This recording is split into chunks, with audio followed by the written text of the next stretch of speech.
This video is sponsored by Card Kingdom. You can visit their store by using my referral link in the description below.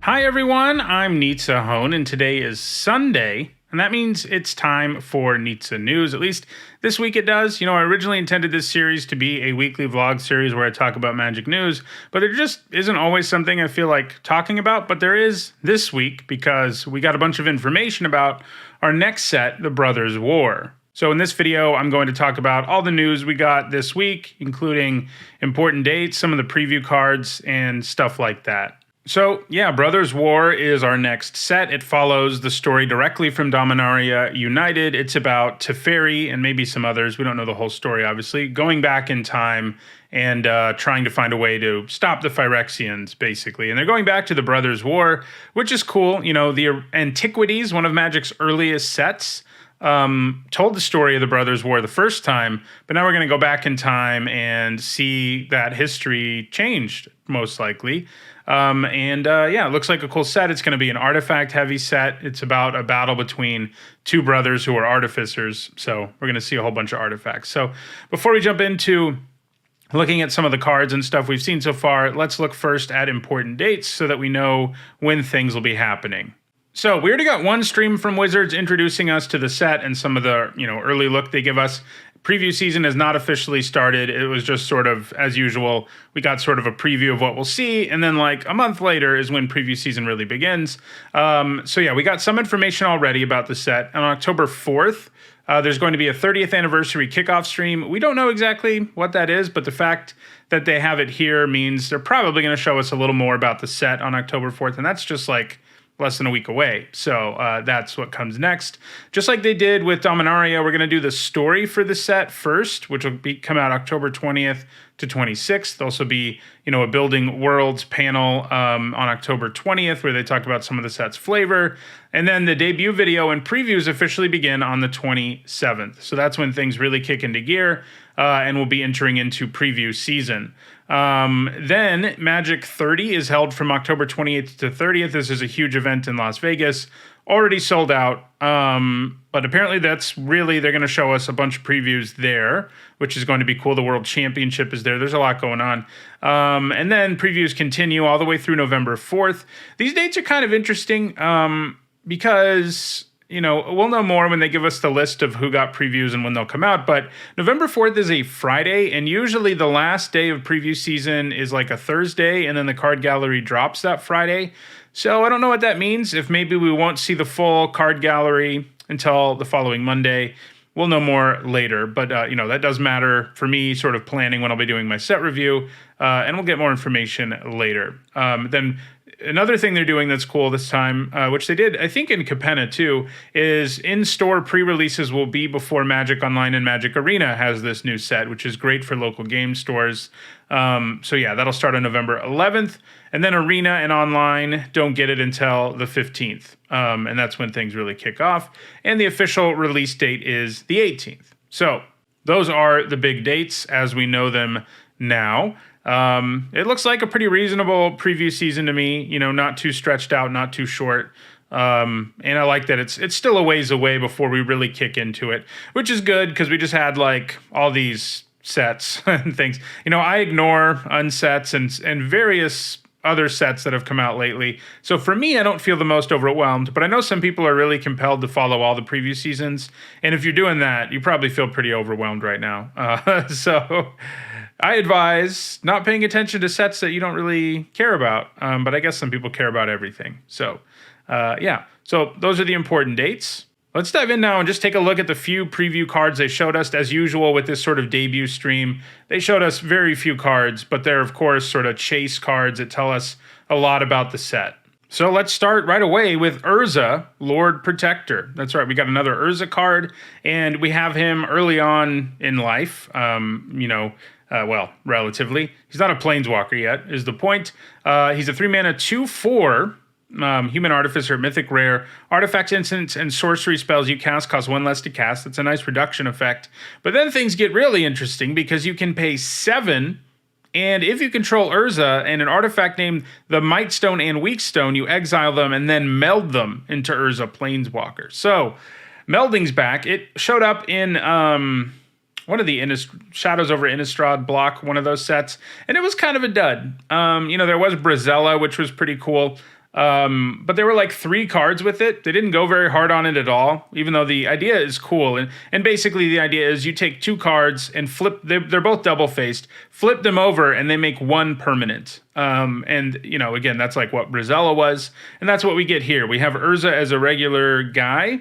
Then we have the Might Stone and Weak Stone, which is a legendary artifact, Power Stone. So Power Stone is a type, which is interesting. We saw in Dominaria United, Karn can make Power Stones. It wasn't entirely clear that it was going to be a card type.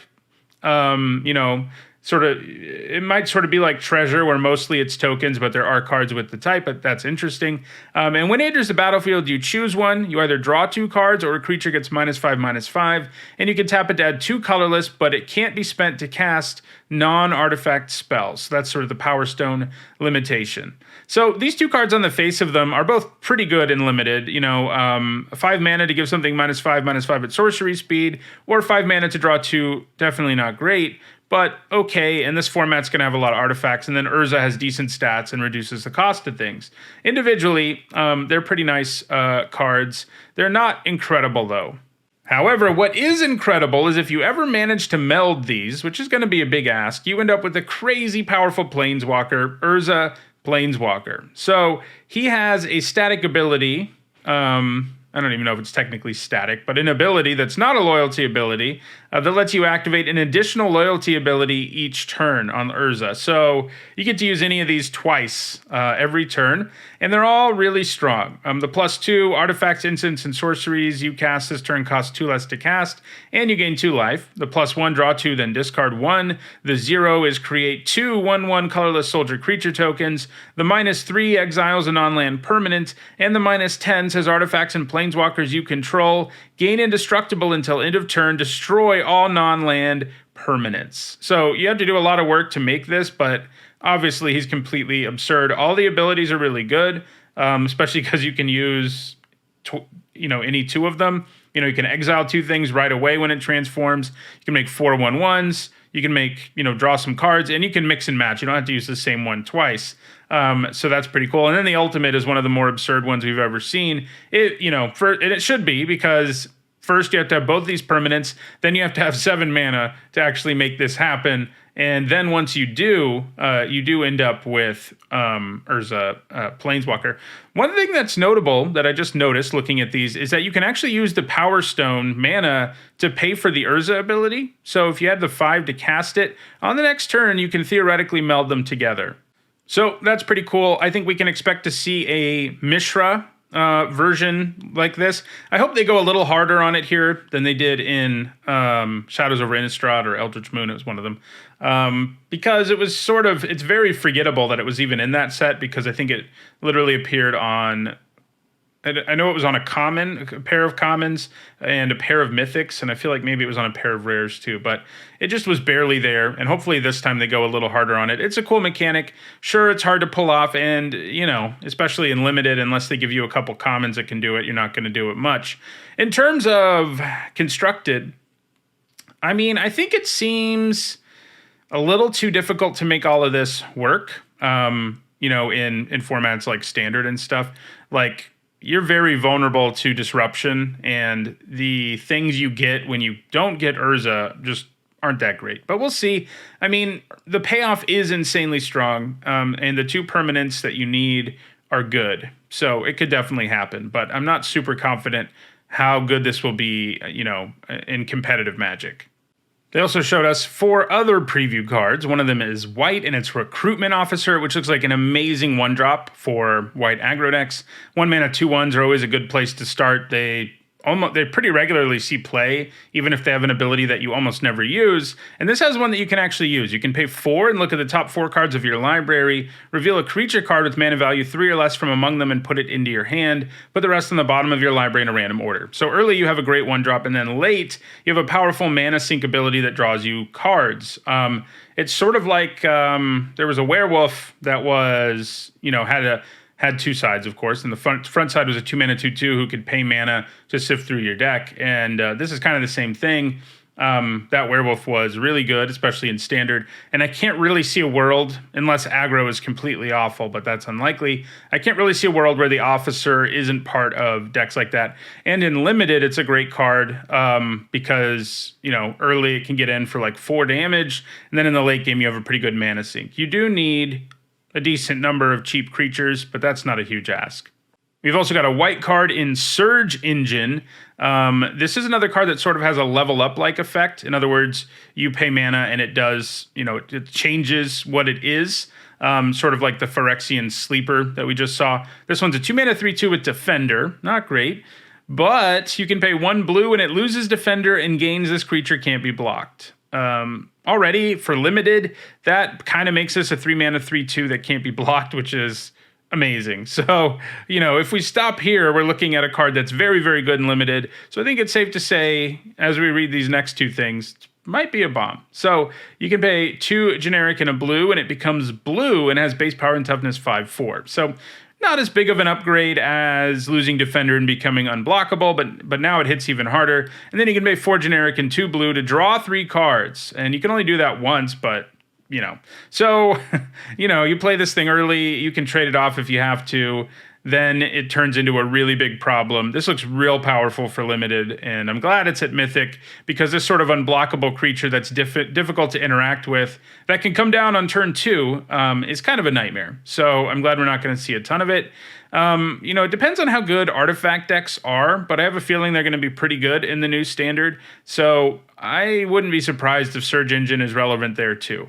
We've also got Queen Caleb in Krug, a 3-mana 2/3 Boros-colored human noble at rare. You can pay 4 tapper to discard your hand and then draw that many cards. You may choose an artifact or creature card with mana value 1 you discarded this way. Then do the same for artifact or creature cards with mana values 2 and 3. Return those cards to the battlefield. Activate only as a sorcery. So, this seems like it's going to be pretty easy to abuse in Constructed. You do have to end up with a deck with the right mana values and everything. But if you're able to pay 4, discard your hand, get back 2 or 3 things that you discarded in addition to reloading your hand, that's crazy. And yeah, she has mediocre stats. She's a little clunky because you can only do it at sorcery speed. But it just seems like there's going to be something really, really powerful you can do with this ability. It's just inherently powerful. Harder to make it work in limited. But, just because you don't end up always with mixed up mana values like this that are just right for you to pull this off. And it's not a great top deck because if you draw it, late, it doesn't really do much. But, very neat design. I'm a little worried it's too powerful, but hopefully, making it cost 4, be on a mediocre creature and a sorcery speed only effect will keep it in check. And then we've got a land, and it's a reprint. It's Mishras Foundry. So this is an interesting reprint. It's a creature land. So it's a land that enters untapped. It can tap for mana, and then you can pay 2 to make it a 2/2 assembly worker artifact creature until end of turn. Creature lands are just powerful, and this one can also buff other assembly workers, which there's a few of those out there in addition to your other Mishras Foundries. There's likely to be at least one more in this set too. But yeah, especially in artifact-centric decks, it's a great creature land, and, it's the kind of card that can find its way into a whole lot of decks just because creature lands being able to dodge sorcery speed removal, being capable of, what makes them so great, really, is that they do what lands do, right? But then they can actually become a relevant card later that doesn't just produce mana. And it's almost like going up a full card when you have a creature land. And that's what's great about them. So Mishras Foundry looks good, going to be good everywhere. Those are the brand new cards that are in the set, but there's also some other interesting stuff going on. They have a mystical archive-like thing going on. If you don't know what that was, in Strixhaven, there was like, I don't know, 30-ish cards that were randomly inserted into even the draft boosters that were famous spells from Magic's past. And that was really cool for Limited, because sometimes you would open these cards and, you got to play with, it made drafts have even more sort of variety because of these mystical archive cards.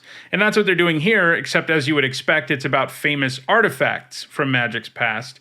And you can get these cards in draft boosters and all the other boosters too. So it's the same sort of thing. I'm hoping they come up with a better name. It's called I think the only thing we've heard is retro frame artifacts. It's not exactly rolling off the tongue the way Mystical Archive kind of does. But the fact that they're doing this is cool. It was something that everyone loved in Strixhaven, pretty much no matter what format you played, and especially if you are into Limited, it was a lot of fun having those cards. So we've seen a few of those cards, and I want to show them to you. So we've got Ivory Tower. So this is a cool card. If you've watched my History of the Banned and Restricted list or my deck histories, you probably know about this card. But if you're a newer player and you haven't watched those things, you probably don't. It is a card that today doesn't look like much, but in Magic's early days when Limited didn't even exist when this card was printed, really. But in Constructed, creatures were so much worse that control decks were really dominant. And so you had this Ivory Tower in play, gaining you life every turn, making it very hard for any sort of deck to ever finish you off as a control deck. And it actually got restricted and banned and stuff back in the day. That's how good it was. So it's a cool reprint. Probably not going to be great in any formats. I mean, it just seems like control decks these days have better options than this. And in Limited, it doesn't look good at all. But it's a cool card to see a reprint of. And they all have retro frames, hence the name Retro Frame Artifact. They all have the old brown frame, whether they had that frame originally or not. We've also got Jalum Tome, another card from Magic's early days that was reasonably powerful back then, but it is kind of a dud now. A 3-mana artifact that you pay 2 to tap and draw a card and then discard is just clunky as heck. Certainly nothing special, but another famous card from Magic's past. And I think both of these, Ivory Tower and the Tome, are actually from original Antiquities, which is, of course, the set that told this story originally. They also showed us 2 newer cards that got this treatment that you can find in boosters. We've got Lodestone Golem. So another powerful card. Its stat line isn't anything special, but its tax effect is very real. So real that it's also been banned and restricted in various formats. Especially in Vintage, you have these mono artifact decks that can power out a golem on turn 1. And you're probably not winning if they do that, because it'll be very hard for you to ever do anything. But it's a strong card. In Limited, you're going to have an artifact heavy deck for it to be good. Worth noting, I think I talked about Ivory Tower as if it was going to be in Standard. These aren't going to be in Standard. I should note. Somebody probably already mentioned that. These won't be in Standard. And that's good, because Lodestone Golem would make an artifact deck completely absurd, as would our next card, which is Wormcoil Engine, which is back as a retro frame artifact. Looks pretty cool with the new frame. Obviously, very powerful card. This isn't one that needs a lot of explaining, but of course, Tron decks power it into play on turn 3 in Modern, which is completely insane and, very powerful. And so those are the ones that are going to be in draft boosters even. And then there's, of course, all this other stuff going on with collector boosters. And that is pretty cool. And actually, now that I'm looking at this, these aren't only in collector boosters. I bet they'll be more common, but the really cool thing is they did these schematic looking cards for each of these, which you should see on your screen. So, Ivory Tower, Jalum Tome, Lodestone Golem, and Wormcoil Engine, all as their sort of original schematic when they were made into artifacts, which is really cool, a really cool take on it. That is pretty much it. So that's what we know about Brothers War so far. We'll be getting more information as we get closer to release. By next weekend, there may even be more information for me to talk about. So I think there will be, based on the Magic 30 kickoff event thing. So yeah, that will do it for this video. Set looks cool. From what we've seen so far. If you enjoyed this video, don't forget to like it and share it so that others can enjoy it too. If you want to make sure you catch future videos, don't forget to subscribe. And if you want to catch up on past editions of this series or a whole bunch of other content, you should see some playlists on your screen shortly. Thanks for watching.